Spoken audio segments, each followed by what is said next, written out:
I'm gonna stop our video. Well, actually, I'll do our introductions first for a second. Let's see if we can see. No, can't see us, so there we are.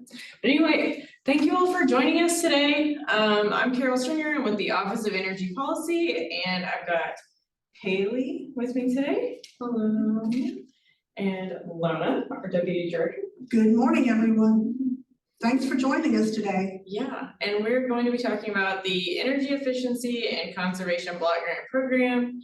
I'm just going to ask if you guys have questions. You're welcome to put them in the chat, but I'm not going to address them until the end of the presentation. And if you guys could remain muted for the entirety of my little spiel here, just to keep it all nice and efficient, and then we will talk and have a little bit of questions at the end. So, and we did start recording. Yes, okay, so we're good. Okay, so first of all, what is EECBG? EECBG is the Energy Efficiency and Conservation Block Grant Program. It is funded through Department of Energy and is a part of the 2022 Bipartisan Infrastructure Law. So it's designed to assist states, local governments, and tribes in implementing strategies to reduce energy use, to reduce fossil fuel emissions, and to improve energy efficiency. We have received $2.2 million roughly in funding, and we've opened, or we're getting ready to open an application for local governments to submit project applications to us. So how EECBG impacts you, kind of some of the same stuff here though, but Kentucky, we received $2.2 million to target energy efficiency focused projects throughout the state.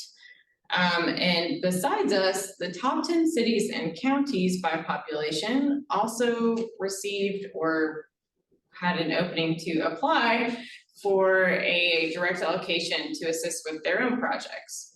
And I did just want to mention quickly that the funding period on this grant is pretty quick. It ends January 31st, 2027.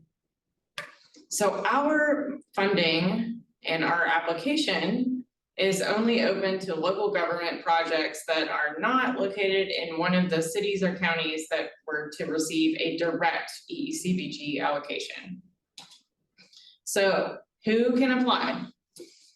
Any of the cities in Kentucky except Louisville, Lexington, Florence, Bowling Green, Richmond, Georgetown, Owensboro, Hopkinsville, Elizabethtown, and Covington. If you're not a city government and you're not one of them, you are in the clear.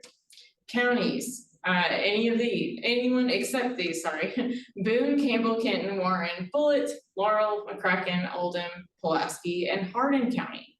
So if you're watching this right now and you're from one of these groups, you are supposed to do your own application and get your own allocation funding, and that's okay. So our money is for everyone else in the state. So we're seeking applications for our EECBG projects. All applications must be submitted electronically by 4 o'clock, May 31st. And I'm going to show you guys the application just a little bit. We're going to open our application period May 1st. So we have not actually opened it for submissions yet, but very shortly. So all application responses must be filed electronically through our job form page. And we are looking for projects that provide direct energy savings for local governments rather than planning activities. So we actually want you guys to do something that's going to help your buildings be more efficient, or a project in that vein. So we are planning to make 2 to 4 awards between $500,000 and $1 million. And that would be, fingers crossed, by August 2024. Once we have the applications and process them and go into contracting, it does take a while. So even if you apply right now, it's going to be several months before an actual contract will be in place. So what kinds of projects are we looking for? So we have, even though EECBG allows for about 12 or 13 different categories, I think, of projects, Kentucky is only allowing these 6. And so the 6 different types of projects, we've got energy efficiency and conservation program grants for local government buildings, energy distribution technology projects that significantly increase energy efficiency, and that does include like heating and cooling systems. Projects that reduce, capture, or use methane and other greenhouse gases generated from landfills. Local level material conservation programs, such as recycling, replacement of traffic signals or street lighting with energy efficiency lighting upgrades. And finally, renewable energy installations on government buildings, including solar, wind, biomass, or fuel cell. So if you're interested in applying for this, we have online a jot form. So it's a totally electronic submission, and we're gonna provide you with that link, and I'll show you guys kind of what it looks like. These are the kind of core pieces of information you're gonna need to apply. So if you have a project in mind, you're gonna need just some real basic stuff like, who are you? What is the unit of government applying for this grant? Your UEI number, which is your kind of your federal identifier. I actually forget. Universal entity identifier. Yes, universal entity identifier. The authorized applicant, which is essentially just your point of contact person working on the form, the name, the role, and your contact info. Which category of the 6 that I listed before, does your project fall under? What's your title, the cost, proposed start and end date, kind of an overview scope of what you want to do, a timeline of milestones, this is very important, metrics, kind of what's the actual realized benefits of this project for you all, and a detailed budget.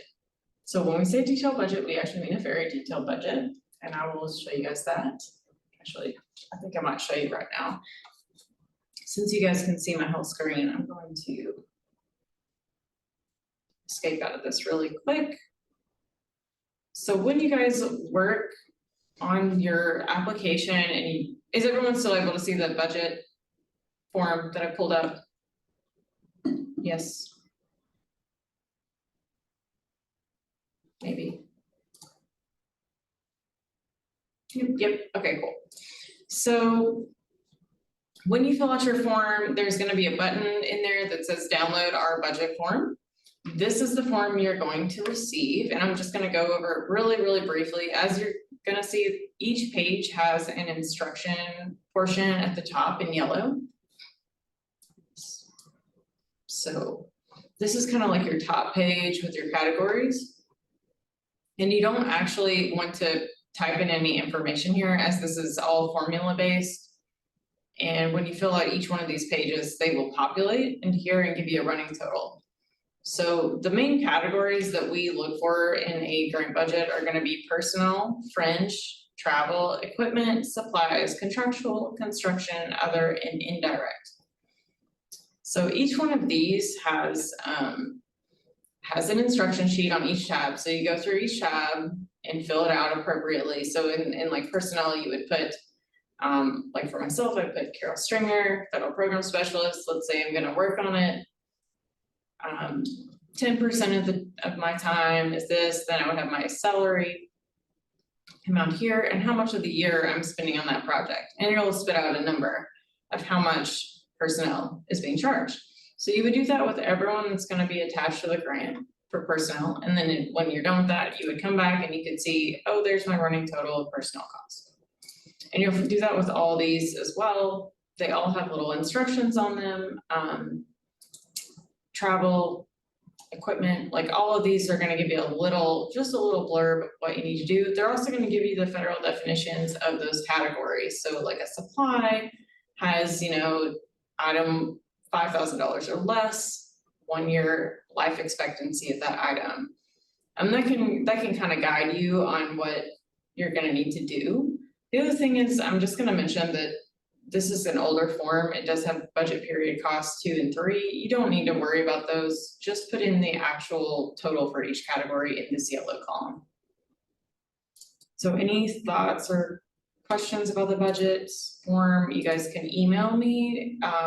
We'll provide an email at the end of this that you guys can submit questions to. But again, like I said, each tab has its own instructions at the top. and it auto-populates back to this top page. It's relatively self-explanatory, but if need be, we can always go back and I can walk through it with you. So some final other considerations for EECBG. This is federal funding. With federal funding comes federal regulations and rules. So each approved application award will go into contract, and each contract will include federal flow down requirements as required from United States Department of Energy. So these are kind of the big ones that we see applying to EECBG, and it's not limited to these. Davis-Bacon prevailing wage law. Sure, if you're not familiar with that one, we will provide you with some information on it, but it essentially says that everyone who's doing construction work on these projects is required to be paid a prevailing wage set by Department of Labor, I believe it is, yes. Build America, Buy America is set standards for infrastructure projects on where materials can be purchased from, and certain thresholds for manufactured products of their kind of American-made content. National Environmental Policy Act is in NEPA, so anytime ground is disturbed, typically there's a form you don't have to fill out for environmental review and impact and assessing the impact of that. And then finally, there's the State Historic Preservation Office, which is SHPO, and that applies to buildings 40 years or older. And essentially goes through them and they look at, is this building of historical significance? Anything else in that about SHPO? Okay. And again, all of these we can go into more detail with you and would provide all the information you need on them. So how are we going to evaluate and score your applications? So once we've received everything and the period for applications is closed, we will conduct a fair and comprehensive impartial evaluation of everything that's been submitted based on your ability to meet objectives, qualifications, experience, and reasonableness of the budget. So all those together, you've got a solid, let's see, 100 points. Yeah, no. 75. Yeah. So that's the main bulk of it, but then we're also adding bonus points for, is your project in a disadvantaged community? So that would be an additional 15. Designated natural disaster area would be an additional 15 points, or up to an additional 15 points. And then leverage or match funding could get you up to an additional 20 points. So top scoring projects will be notified of selection and their next steps in the process. Anything on that? Just to reiterate, there is no match required Yes. for this grant program. However, if you do bring match to the table, that gets you additional bonus points, but there is no match actually required to apply for these grants. So finally, any questions on the application can be submitted to energy@ky.gov, and I'm the one that checks that inbox. So we can have a conversation about questions for applying. And we also may reach out to request additional information, or if we have clarifying questions regarding your application as well. So we've also set up a web page where you can kind of go to sort of like a landing area where you can look at all the resources we have on this program. And I will kind of exit here and I will drop those into the chat, because the next thing I have is just the thank you slide. So let's see here. And then we will open it up for questions. And we will be posting questions that we receive. We will do a question and answer document, and it will also be posted on our website, so everyone can see the questions and the answers that we are providing. Okay, there. Why did it come as a picture? I have no idea, but there's the link to our page. And then here is my, yeah, I don't know what it's doing here. Okay, So you guys can see the email for questions and the link to our landing page there. Again, we haven't actually released the form itself, but when we do on May 1st, it would be posted on this page for you all to access. So I do have 2 questions here. Yeah. So let's see. Does the match need to be 100% match, or does any match generate bonus points? Any match would generate bonus points. Can combo efficiency and solar apply in a single application? So you're saying having a project in 2 different categories? Yeah, with one entity applying, that's right.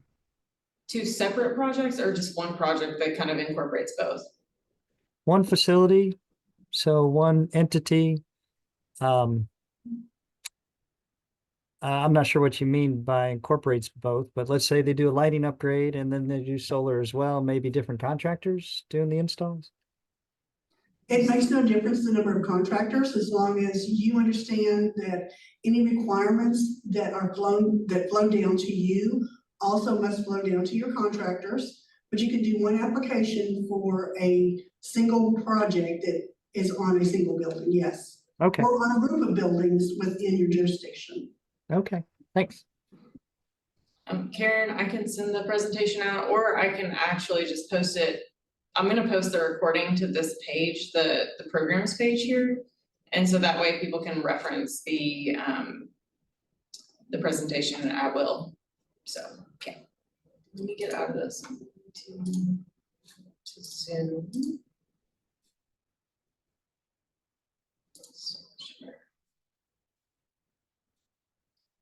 Okay, does anyone have any other questions at this time? Thoughts?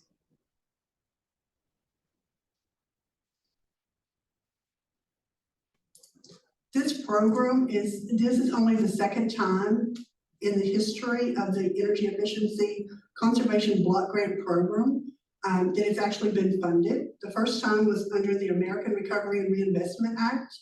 And then this time, $2.2 million doesn't seem like a lot, but to local governments to do energy efficiency work or renewable energy work, it can be a great boon to our local communities. So we're really excited about it, and we think we can do some cool stuff with it. We Yeah. gotta have good applications in order to do good projects, right? So. Well, if no one else has any other questions, again, take down this email address. If you do think of something, you can send it to us. And again, you can always come back to this main page that I've listed up here for kind of the most up-to-date information on the program. But that is it. Thank you for attending. Yeah, thank you all.